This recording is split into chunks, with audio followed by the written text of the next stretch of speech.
Sabe quando você acorda e tem certeza de que está no lugar certo, fazendo a coisa certa? Eu sentia isso todos os dias. Meu nome é Marcos Paulo, 55 anos, enfermeiro com mais de 30 anos de experiência. Minha vida era o hospital. Aquele cheiro de antisséptico, o som dos monitores cardíacos, o barulho das rodinhas das macas pelos corredores. Tudo isso me fazia sentir vivo. Eu amava tanto a minha profissão que nem passava pela minha cabeça fazer outra coisa. Ser enfermeiro era meu propósito, minha razão de levantar da cama. Cada sorriso de um paciente, cada obrigado sussurrado por alguém que eu ajudei, tudo isso alimentava minha alma. Trabalhei em um dos maiores hospitais particulares da cidade, conhecido por ter equipamentos de última geração e médicos renomados. Eu era respeitado, conhecido pelo jeito humano de tratar os pacientes. Alguns colegas brincavam dizendo que eu hipnotizava as pessoas para elas não sentirem dor. Eu ria, mas no fundo me sentia orgulhoso. Não havia nada que eu quisesse mais do que continuar fazendo meu trabalho até a aposentadoria. Eu tinha sonhos simples. Planejava viajar pelo Brasil depois que me aposentasse, conhecer o Mar do Nordeste, visitar cidades históricas em Minas. Mas tudo desmoronou em uma única noite. Era um plantão de sexta-feira, já passava das 2 da manhã. Eu estava revisando prontuários quando ouvi um alarme insistente vindo do final do corredor da emergência. Corri, meu coração disparado. Entrei no quarto e vi um homem de uns 30 anos, inconsciente, com a pele ficando roxa, o corpo convulsionando levemente. O monitor cardíaco apitava alto. O som mais assustador do mundo para quem trabalha na saúde. Olhei rapidamente ao redor e vi que o aparelho de respiração dele estava fora da tomada. Na mesma hora, encaixei o plugue na tomada, senti o clique, ajustei a ventilação e segurei a mão do paciente. Aos poucos, o oxigênio voltou a fluir, a cor dele começou a melhorar e o bip do monitor voltou a um ritmo normal. Aquilo me encheu de alívio. A sensação de ter salvado uma vida não tem preço. Chamei a equipe médica, expliquei a situação. Eles chegaram meio atordoados, mas começaram a estabilizar o paciente. Quando tudo parecia sob controle, fiquei uns minutos em silêncio, observando o homem que, segundos antes, estava à beira da morte. Eu não sabia quem ele era, nem o que tinha acontecido com ele. Para mim, era só mais uma pessoa que precisava de mim. Cumpri meu dever e voltei ao meu posto, ainda com o coração acelerado, mas orgulhoso do que tinha feito. No dia seguinte, contei o que aconteceu para alguns colegas e eles me parabenizaram. Eu fui para casa, dormi com a consciência tranquila. Só que 2 dias depois, recebi uma ligação que mudou tudo. A direção do hospital me chamou para uma reunião urgente. Eu não imaginei nada de errado. Achei até que fosse para me agradecer oficialmente. Fui de camisa limpa, cabelo arrumado, cheio de expectativa. Mas quando entrei na sala, o clima estava gelado. A chefe de enfermagem me olhou como se eu fosse um estranho. Um dos diretores do hospital, que sempre foi simpático comigo, estava com expressão dura. Eles me disseram que eu estava sendo demitido por descumprir protocolos de atendimento. Disseram que eu não tinha autorização para intervir naquele paciente, que deveria ter chamado imediatamente um médico antes de qualquer ação. Eu fiquei em choque. Perguntei se era sério, se aquilo era algum mal-entendido. Mas eles estavam irredutíveis. Assinei minha demissão sem entender nada. Saí do hospital me sentindo como se tivesse levado uma facada pelas costas. Nos dias seguintes, liguei para colegas, pedi ajuda, tentei entender o que tinha acontecido. Ninguém sabia explicar. Alguns, que antes eram meus amigos, começaram a me evitar, como se eu fosse contagioso.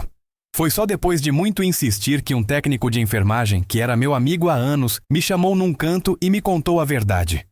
O homem que eu salvei era o mesmo que tinha deixado o filho de um juiz paraplégico depois de uma briga numa balada. O juiz, cego de raiva, pagou um enfermeiro infiltrado para desligar o aparelho do homem no hospital. Eu, sem saber de nada, entrei no quarto e salvei a vida dele. Naquele instante, entendi que tinha estragado os planos de alguém muito poderoso. Mas a vida ainda reservava algo muito pior para mim. Porque quando se mexe com gente que tem poder e sede de vingança, as coisas podem sair do controle de um jeito que a gente nunca imagina. Depois que descobri a verdade, fiquei dias sem dormir. A raiva e o medo se misturavam no meu peito como um nó impossível de desfazer. Eu não conseguia parar de pensar. Como alguém podia ser tão cruel a ponto de mandar desligar o aparelho de um ser humano?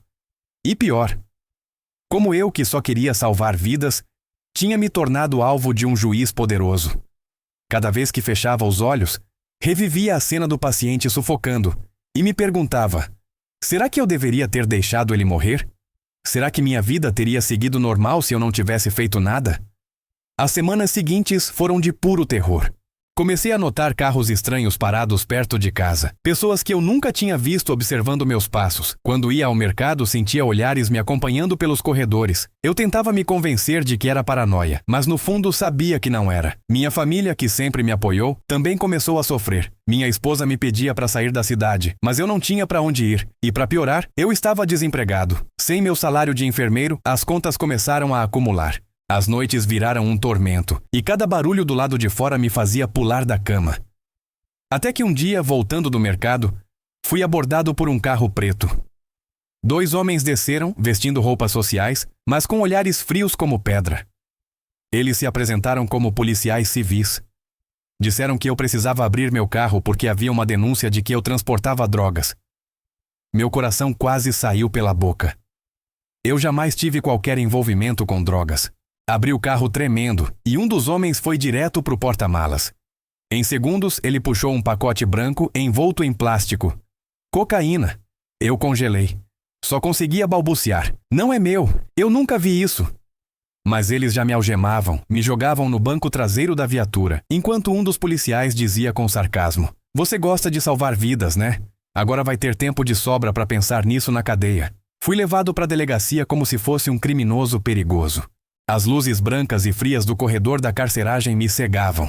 O cheiro de mofo misturado com suor e urina me embrulhava o estômago. Lembro que minha esposa apareceu desesperada, tentando explicar que eu era inocente, mas ninguém quis ouvi-la. O delegado só repetia que as provas eram contundentes. Passei a noite em uma cela lotada, sem espaço para deitar, dividindo o cubículo com homens que me olhavam como se eu fosse o mais fraco dali. Cada barulho de grade me fazia estremecer. Foi a pior noite da minha vida. Quando acordei, ou melhor, quando percebi que o dia tinha amanhecido, porque eu nem dormi, um policial me avisou que eu seria transferido para o presídio central. Tudo parecia um pesadelo, e eu só queria acordar. O advogado da Defensoria Pública me explicou que eu estava sendo acusado de tráfico de drogas, que a pena podia chegar a 15 anos de prisão. Eu não conseguia entender nada. "Eu sou enfermeiro, eu nunca nem fumei um cigarro", repetia chorando. Mas parecia que ninguém me ouvia. O processo foi um massacre. No tribunal vi o juiz que eu já tinha visto em fotos de jornais. Era o pai do rapaz paraplégico. Ele olhou para mim como se eu fosse um inseto. Cada palavra da acusação me feria como uma facada. Diziam que eu usava meu carro para entregar drogas aos pacientes, que eu aproveitava o ambiente hospitalar para traficar. Tudo mentira, mas a mentira, contada com convicção, parecia mais verdadeira que a minha verdade. Meu advogado tentou argumentar, mas foi inútil. No fim, fui condenado a 10 anos de prisão por tráfico. Quando me levaram para o presídio, senti como se minha alma tivesse ficado do lado de fora dos portões. As grades se fecharam atrás de mim com um estrondo que ecoou no meu peito. O cheiro da prisão era insuportável. Um misto de mofo, sujeira e desesperança. O som das vozes dos presos, alguns gritando, outros rindo de forma histérica, me deixava tonto. As primeiras semanas foram um inferno. Eu era um novato, não entendia as regras daquele mundo. Perdi mais de 10 quilos em um mês. Sofria ameaças todos os dias. Chorava escondido no canto da cela, lembrando de cada paciente que cuidei, de cada abraço de gratidão. Será que alguém sentia minha falta lá fora? Em alguns dias, eu ficava lembrando dos plantões que eu tanto amava, do café ruim que parecia o melhor do mundo quando tomado em meio a colegas que se tornaram irmãos. Pensava nos pacientes que chamavam meu nome com carinho. Eu me perguntava: como tudo pôde acabar assim? Será que alguém aí do outro lado da tela também já teve a vida virada de cabeça para baixo de uma hora para outra? Se sim, me conta nos comentários. E diz de qual cidade você está assistindo. Eu juro que vou ler tudo depois. Mas o que eu não imaginava era que a minha sentença ainda não seria meu fundo do poço. Porque na prisão eu aprenderia que existe um lugar ainda mais escuro que as grades de ferro. A solidão completa. O tempo na prisão parecia não passar. Cada dia era igual ao outro. O cheiro de esgoto que subia dos ralos, a comida azeda servida em marmitas amassadas, os gritos ecoando pelos corredores estreitos. O sol quase não entrava ali, e quando aparecia era só um feixe fraco que riscava a parede suja da minha cela.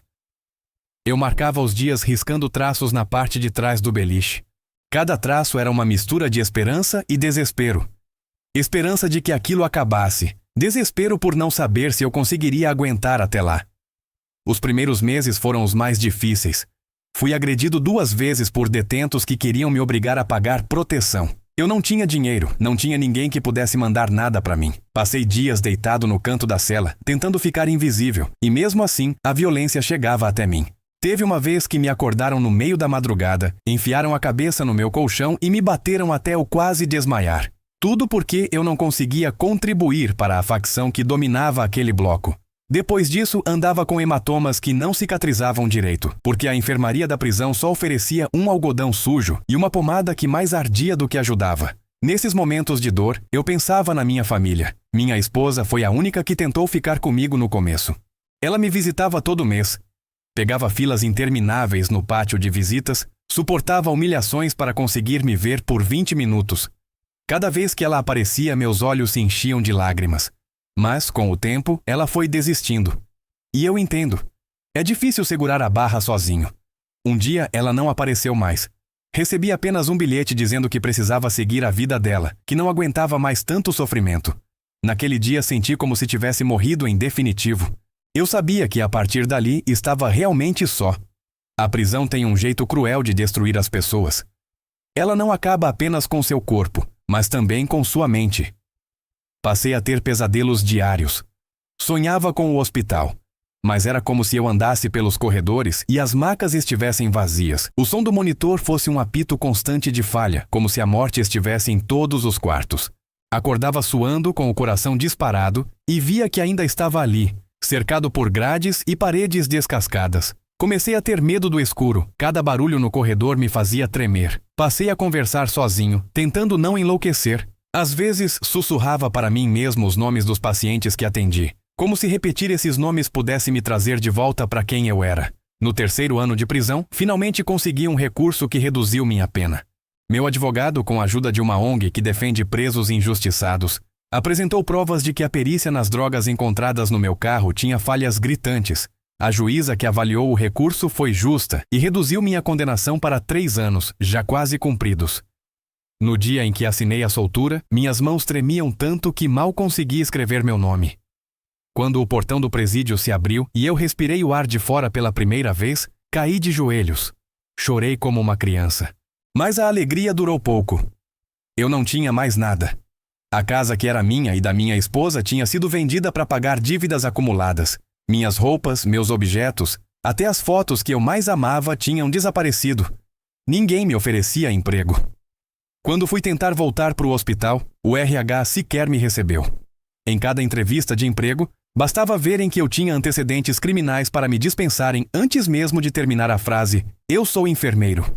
Dormi em rodoviárias, em praças, em qualquer lugar que tivesse um canto seguro. Fui perdendo a noção dos dias. Passei a pedir dinheiro nos sinais para comprar pão e café. Cada moeda que caía na minha mão me fazia lembrar do valor que eu tinha perdido. O valor de ser alguém.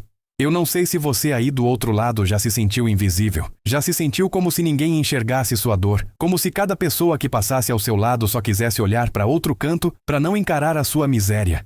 É assim que é viver na rua. Você deixa de ser humano aos olhos dos outros. Eu vi crianças se afastando de mim, pessoas cobrindo o nariz ao passar por onde eu estava. E olha, eu sempre fui limpo, sempre fui vaidoso. Ver as pessoas me tratando como um lixo foi, de longe, a parte mais dolorosa. Às vezes, sentava no canto de uma calçada e lembrava do som dos monitores cardíacos, do cheiro do café ruim do plantão, do barulho das conversas apressadas nos corredores do hospital.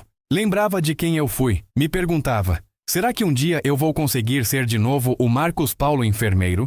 Ou serei só o Marcos Paulo mendigo até o fim dos meus dias?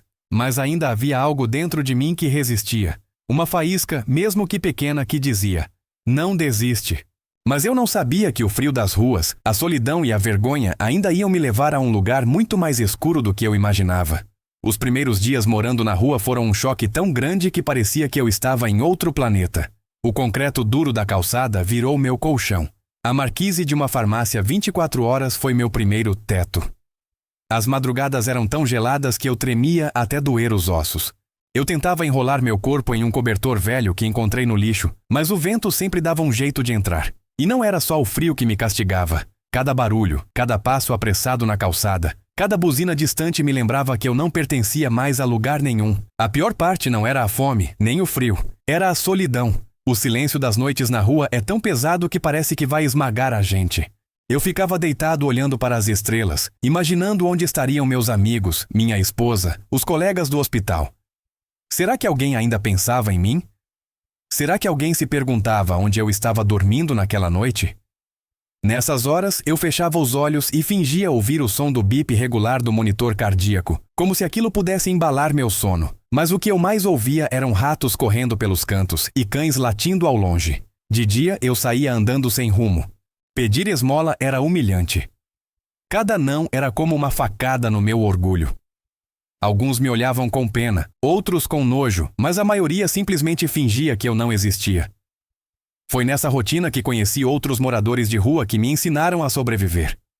Aprendi onde encontrar doações de comida, onde pegar roupas usadas, como improvisar um abrigo quando chovia. Fiz amigos que, assim como eu, tinham histórias de vidas destruídas.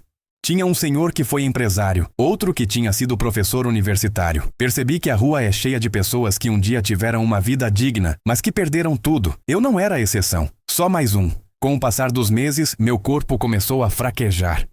O cansaço acumulado, a falta de alimentação decente, a exposição constante ao clima, tudo cobrava seu preço. Tive uma pneumonia que quase me matou.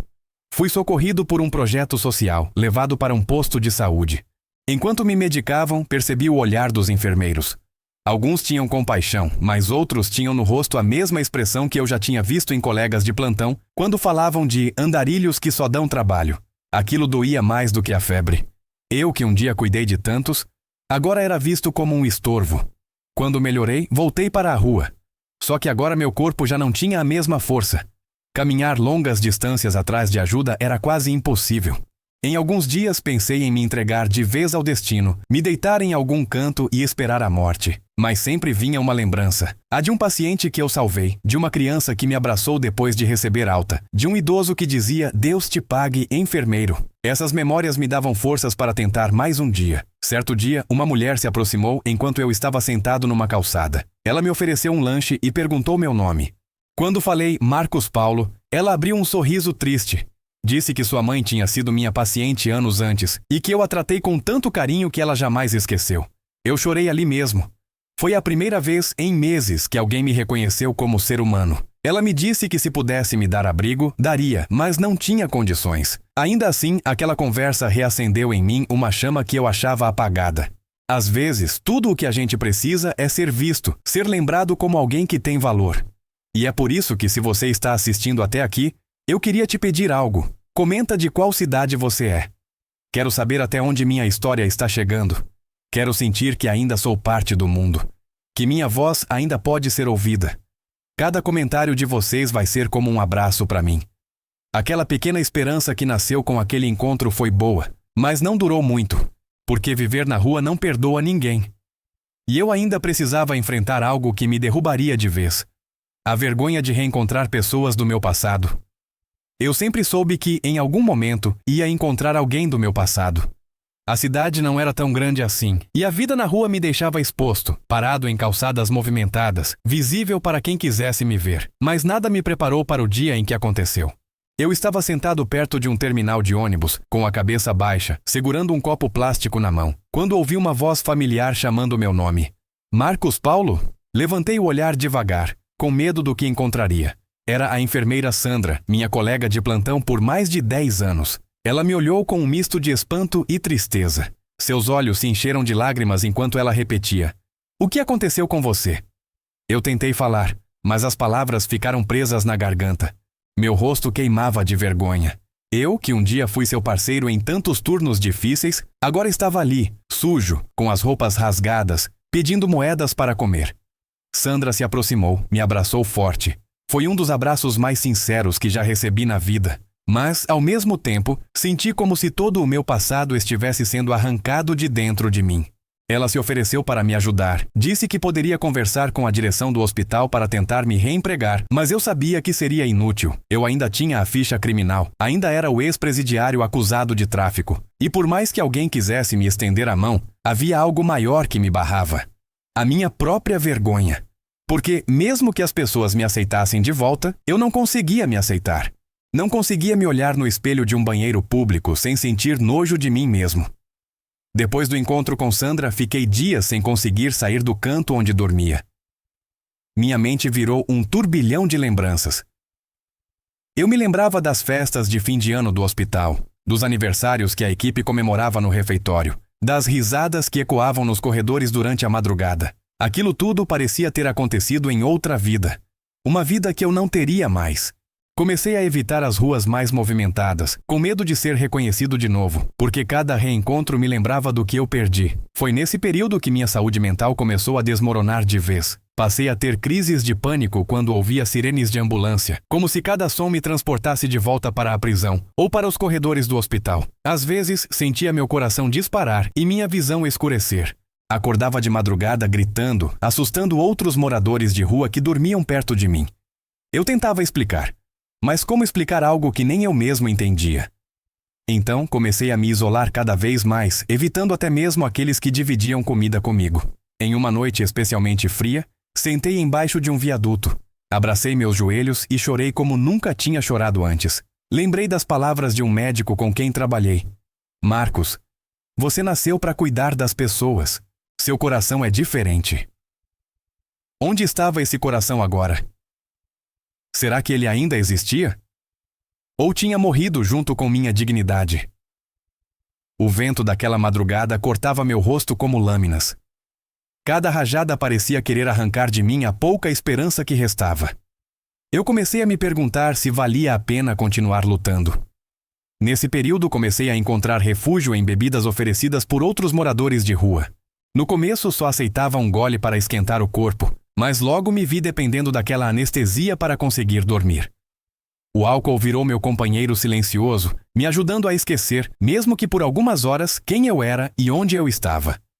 Mas ele também me levava para um buraco ainda mais fundo. Comecei a perder a noção do tempo, dos dias, das pessoas. Algumas vezes acordei sem saber onde estava, com dores no corpo e com marcas de agressão que eu nem lembrava como consegui. Teve um dia em que acordei com um corte profundo na testa.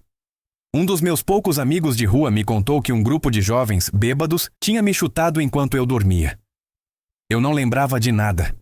Só sentia o gosto de sangue na boca e a dor latejante. Foi ali que percebi que não tinha mais medo da morte. Talvez fosse até um alívio. Mas mesmo assim, algo dentro de mim ainda gritava para eu não desistir.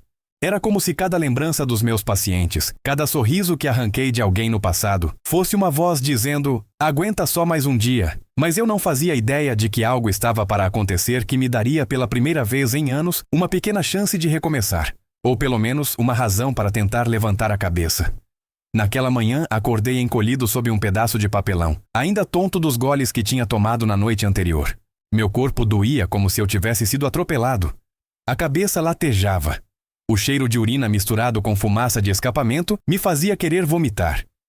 Eu não lembrava muito bem como tinha chegado ali. Só sabia que estava embaixo de um viaduto, cercado por outros moradores de rua que também começavam a se mexer, como se fossem fantasmas despertando depois de mais uma noite sem sonhos. Foi quando ouvi uma voz diferente.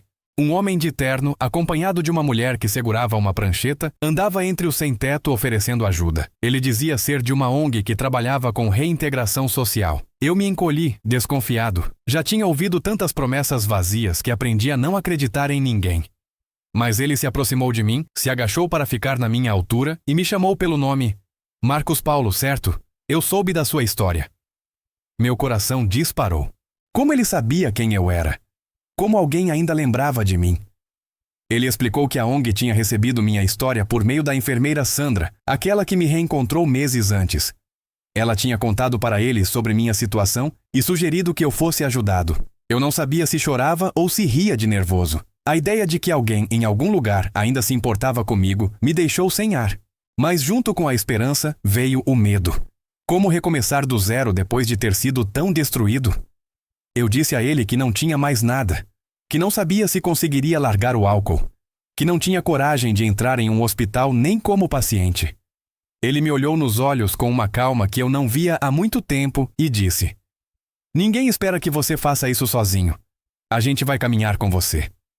Aquela frase foi como um sopro de vida. Aceitei ir com eles até o abrigo que mantinham em um prédio antigo, mais limpo e com camas de verdade. Lembro da sensação quando sentei em um colchão macio pela primeira vez em anos. Chorei. Só de ter um travesseiro, um chuveiro quente, uma toalha limpa, parecia que eu tinha voltado a ser gente. Nos primeiros dias no abrigo, minha mente estava em guerra. Parte de mim queria agarrar aquela oportunidade, mas outra parte insistia em dizer que eu não merecia, que não adiantava tentar. Mas os voluntários foram pacientes. Cada conversa, cada refeição, cada olhar sem julgamento me ajudava a lembrar que eu já fui alguém com valor. Eles me incentivaram a contar minha história em grupos de apoio. No começo minha voz tremia, eu chorava toda vez que lembrava dos detalhes. Mas, aos poucos, fui percebendo que minha dor também ajudava outras pessoas a não desistirem. Comecei a participar de oficinas para reinserção no mercado de trabalho. Reaprendi a montar um currículo, a me apresentar em entrevistas. A ONG me levou a psicólogos que me ajudaram a enfrentar o trauma. Foi nesse processo que descobri que meu maior medo não era só não conseguir emprego, mas sim voltar a ser aquele homem invisível, que ninguém queria olhar. Enfrentar esse medo foi mais difícil do que qualquer plantão ou noite na cadeia, mas a cada dia ganhava forças. A ONG também ofereceu um curso de cuidador de idosos, e quando me perguntaram se eu queria fazer, meus olhos brilharam. Cuidar das pessoas era a única coisa que me fazia sentir útil. Eu não podia mais ser enfermeiro em um hospital, mas podia oferecer carinho e atenção a quem precisava. Aquilo me devolveu um objetivo. Passei a acordar cedo de novo, a sentir vontade de aprender. Quando terminei o curso, recebi um certificado.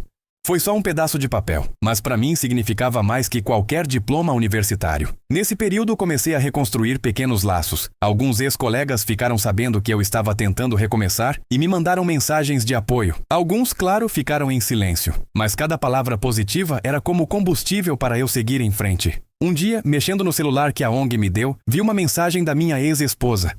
Ela escreveu: "Fiquei sabendo que você está tentando se reerguer. Estou orgulhosa de você." Chorei tanto que achei que ia desidratar.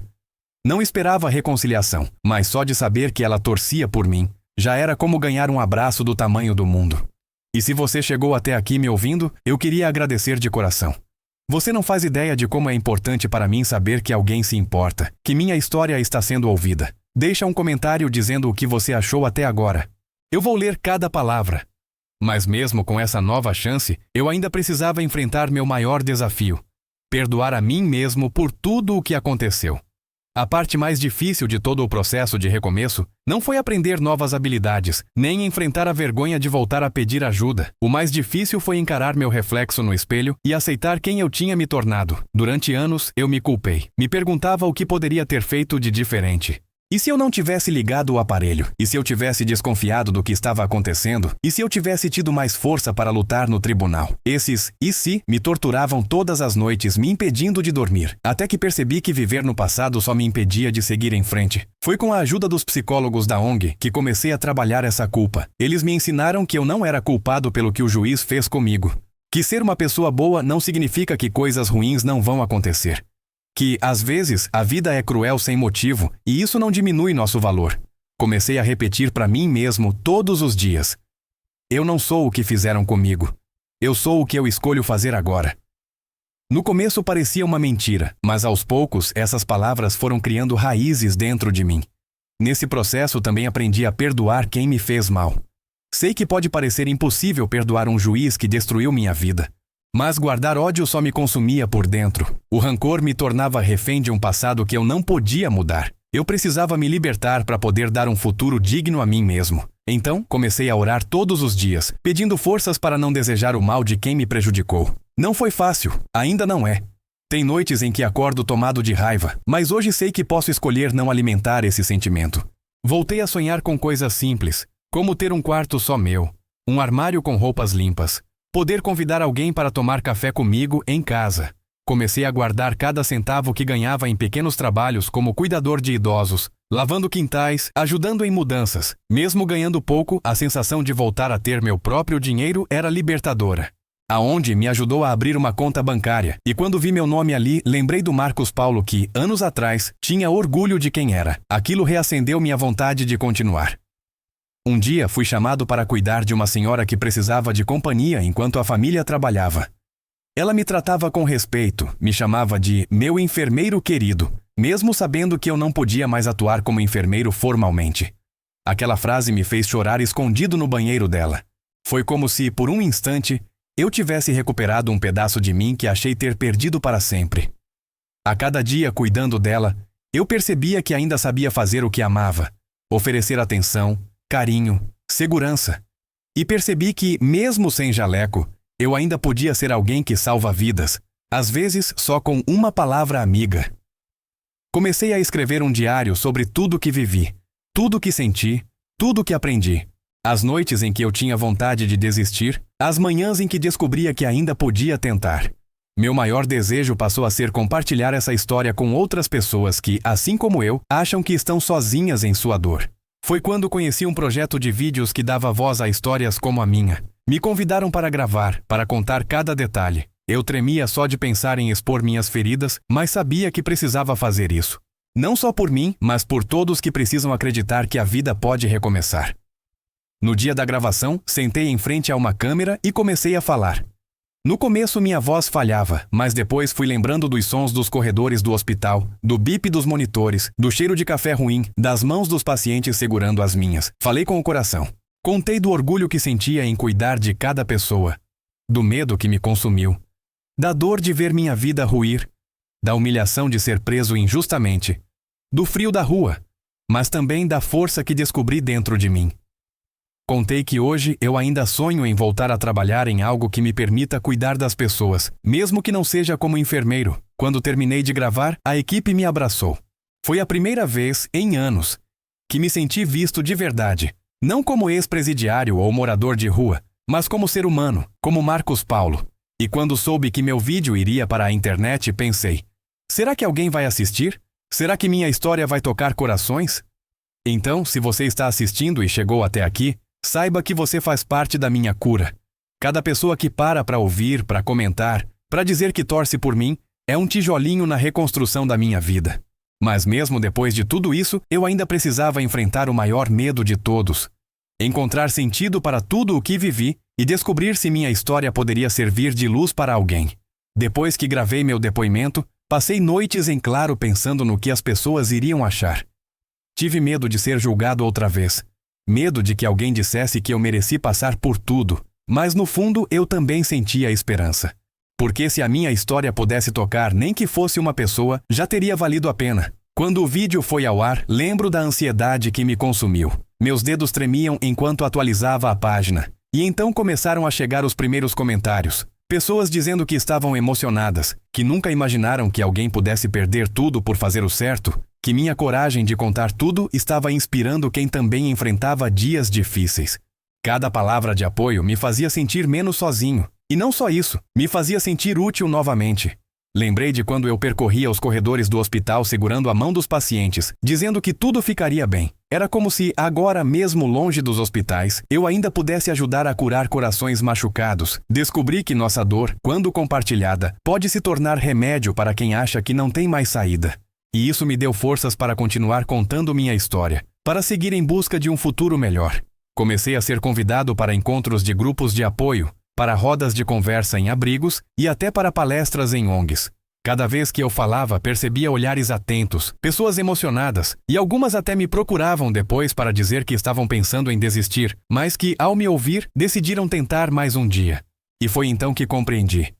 Tudo o que vivi, por mais injusto e doloroso que tenha sido, poderia servir para algo maior. Eu poderia transformar meu sofrimento em combustível para ajudar quem também estava no fundo do poço. Hoje continuo morando em um quartinho simples, mas que posso chamar de lar. Ainda não voltei a ter a vida estável que sonhava, mas tenho um lugar seguro para dormir, comida no prato e um propósito que me faz acordar todos os dias. Aprendi que dignidade não está no que você possui, mas em como você escolhe viver, mesmo quando tudo parece perdido. Aprendi que recomeçar não significa apagar o passado, mas dar a ele um novo significado. E descobri que, às vezes, quando tudo parece acabado, é ali que nascem as sementes de uma nova vida. Se você está assistindo minha história, quero que saiba que nunca é tarde para tentar outra vez. Que mesmo quando o mundo parece ter virado as costas, sempre haverá alguém pronto para estender a mão. E às vezes, essa pessoa pode ser você mesmo. Não importa o quanto você caiu ou quantas vezes foi derrubado, você não é o que fizeram com você, mas sim o que você decide fazer a partir de agora. Se minha história te tocou de alguma forma, compartilha com alguém que também precisa de esperança. E não esquece de se inscrever no canal para ouvir mais histórias como a minha. Quem sabe uma delas não muda a vida de alguém que você ama. Eu sou Marcos Paulo e um dia fui enfermeiro. Hoje sou apenas um homem que aprendeu a lutar, mesmo quando tudo dizia para desistir. Se minha voz chegou até você, deixa nos comentários de onde você está assistindo. Saber que minha história está alcançando diferentes cantos do Brasil, ou até do mundo, me faz sentir vivo de novo. E nunca se esqueça, não importa o quão escura seja a noite, o sol sempre volta a nascer. Obrigado por me ouvir até aqui. Que minha história sirva de luz para você. E que você nunca deixe de acreditar que recomeçar é possível.